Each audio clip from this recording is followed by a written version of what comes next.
നമസ്കാരം. ഒരു കലാകാരി എങ്ങനെ ആയിരിക്കരുത് എന്നതിന് ഉത്തമ ഉദാഹരണമാണ് കലാമണ്ഡലം സത്യഭാമ ജൂനിയർ എന്ന് മാധ്യമങ്ങൾ പറയുന്ന ആ സ്ത്രീ. എന്തിനാണ് അവരെ വീണ്ടും കലാമണ്ഡലം എന്ന് ചേർത്ത് വിളിക്കുന്നത് എന്ന് മനസ്സിലാകുന്നതേയില്ല. കലാമണ്ഡലം ആ പേര് ഇനി അവർ ഉപയോഗിക്കരുത് എന്ന് വ്യക്തമാക്കി കഴിഞ്ഞു. അതായത് അവരുടെ പേരിനു മുൻപിൽ ഭൂഷണമായി കൊണ്ടു നടന്ന ആ നടന കളരിയുടെ പേര് കലാമണ്ഡലം, ആ പേര് അവർ തിരിച്ചെടുത്തിരിക്കുകയാണ്. അവർ ഇനി മുതൽ, ആ നിമിഷം മുതൽ വെറും സത്യഭാമ മാത്രമാണ്. കലാമണ്ഡലം എന്ന സ്ഥാപനം നിമിഷങ്ങൾക്കുള്ളിൽ ഇടപെടണമെങ്കിൽ അവരെ കൊണ്ടുള്ള തൊന്തരവ് സഹിക്കാവുന്നതിനും അപ്പുറം ആയതുകൊണ്ടാണ്. അല്ലെങ്കിലും ആ പേര് അവർക്ക് യോജിക്കുന്നില്ല എന്നത് ഏത് വ്യക്തിക്കും അവരുടെ ഈ പ്രവൃത്തിയിലൂടെ വ്യക്തമായി മനസ്സിലാക്കാവുന്നതേയുള്ളൂ. ആ പേര് ലാളിത്യത്തിന്റെയും എളിമയുടെയും ഒക്കെയായി സ്വജീവിതത്തിൽ കൊണ്ടു നടന്ന വ്യക്തിത്വം ഉണ്ടായിരുന്നു യഥാർത്ഥ കലാമണ്ഡലം സത്യഭാമ.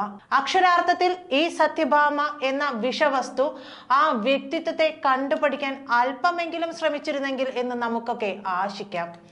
കാരണം അഹങ്കാരം കുടിയിരിക്കുന്നവന്റെ മനസ്സിൽ കലയല്ല, വിഷമാണല്ലോ ഉണ്ടാകുക. ചിന്താശേഷി നഷ്ടപ്പെടും. അത്രമേൽ മോശമായാണ് ഈ സ്ത്രീ ആ ഡിബേറ്റിൽ പോലും പങ്കെടുത്തിരിക്കുന്നത് എന്ന് ആ ഡിബേറ്റ് കണ്ട ഏതൊരു വ്യക്തിക്കും മനസ്സിലാക്കാൻ കഴിയും. ഇങ്ങനെയും ഒരു ഗുരുവോ എന്റെ ദൈവമേ എന്നാണ് ചിന്തിച്ചു പോകുക. എത്ര വിദ്യാർത്ഥികളാണ് ആ കല പഠിക്കാൻ വേണ്ടി അവർക്ക് മുൻപിൽ വന്നു പോയിട്ടുണ്ടാവുക. അവരിൽ എത്ര പേരോട് അവർ നിറത്തിന്റെ പേരിൽ വേർതിരിവ് കാണിച്ചിട്ടുണ്ടാകും. എത്ര പേരോട് അവർ പറഞ്ഞു എന്ന് അവർ തന്നെ പറയുന്നു അവർ മത്സരത്തിൽ പങ്കെടുക്കരുത് എന്ന്. അതായത് നിറം കുറഞ്ഞ നർത്തകിമാർ മത്സരത്തിൽ പങ്കെടുക്കരുത് എന്ന്. ആ കളരിയിൽ എത്ര നർത്തകിമാരുടെ കണ്ണീര് വീണിട്ടുണ്ടാകും. നർത്തകിയുടെ കണ്ണീര് വീണ ആ കളരിയിൽ അവർക്ക് എങ്ങനെ അധ്യാപനം തുടരാൻ സാധിച്ചു? വല്ലാത്തൊരു മാനസികാവസ്ഥ അവർക്കുണ്ടാകും ഉറപ്പ്. കലയെ ആത്മാർത്ഥമായി അവർ ഒരിക്കലും സ്നേഹിച്ചിട്ടോ പ്രാപിച്ചിട്ടോ സ്വായത്തമാക്കാൻ ശ്രമിച്ചിട്ടോ ഉണ്ടാകില്ല. ഇവരെക്കാൾ എത്രയോ മുകളിലാണ് RLV രാമകൃഷ്ണൻ നിൽക്കുന്നത്. ആ കലയോടുള്ള സ്നേഹം കൊണ്ടാണ് അദ്ദേഹം അതിനെ സ്വീകരിക്കാൻ, പ്രാപിക്കാൻ, സ്വായത്തമാക്കാനൊക്കെ ശ്രമിച്ചത്. അദ്ദേഹം ഇപ്പോഴും അതിലുള്ള തന്റെ പഠനം, റിസർച്ച് ഒക്കെ തുടരുന്നുണ്ട്. ഒരു കലയും ഒരു പ്രത്യേക സ്ഥലത്ത് ഫുൾ സ്റ്റോപ്പ് ഇട്ട് നിൽക്കുന്നില്ല. അതിങ്ങനെ സ്വച്ഛമായി ഒഴുകിക്കൊണ്ടേയിരിക്കും. ആ വിദ്യയോടുള്ള ആർത്തി ഉള്ളവർ, അതായത് വിദ്യാർത്ഥികൾ, അത് നുകർന്നുകൊണ്ടേയിരിക്കും മരണം വരെയും. RLV രാമകൃഷ്ണൻ എന്ന നർത്തകൻ എത്രയോ അധിക്ഷേപങ്ങളെ നേരിട്ട് അവഗണനകൾ സഹിച്ചാണ് ആ കല സ്വായത്തമാക്കിയിട്ടുണ്ടാകുക. അദ്ദേഹത്തിന്റെ ജീവിതത്തിലേക്ക് തിരിഞ്ഞു നോക്കിയാൽ അത് മനസ്സിലാക്കാൻ കഴിയും. അല്ലയോ പിണറായി സർക്കാരെ, കലോത്സവം നടത്തൂ, സർഗാത്മകതയുടെ പൂക്കളൊക്കെ വിടർത്തു. പക്ഷേ ഒരു ഇടതുപക്ഷ സർക്കാർ വന്നിട്ടും ഒരു വിദ്യാർത്ഥിക്ക് സൗന്ദര്യം കൊടുക്കുന്ന കോളം ഇല്ലാതെയാക്കാൻ കഴിഞ്ഞില്ലേ? ഇന്നലെ DYFI ആ കലാകാരനോടൊപ്പം ഒത്തുചേരുന്നതും നൃത്തം അവതരിപ്പിക്കാൻ വേദിയൊരുക്കുന്നതും ഒക്കെ കണ്ടു.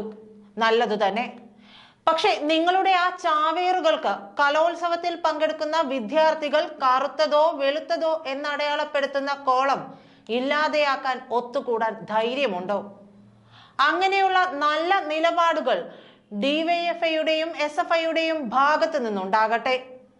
അവർ ഇടപെട്ടില്ലെങ്കിലും സാംസ്കാരികത ഉയർത്തിപ്പിടിക്കുന്ന, പ്രബുദ്ധത ഉയർത്തിപ്പിടിക്കുന്ന ഇടതുപക്ഷത്തിന് നിങ്ങൾക്ക് ഇത്തരം നിരവധി ജാതി കോമരങ്ങളുടെ കോളങ്ങൾ ഉണ്ടാകും.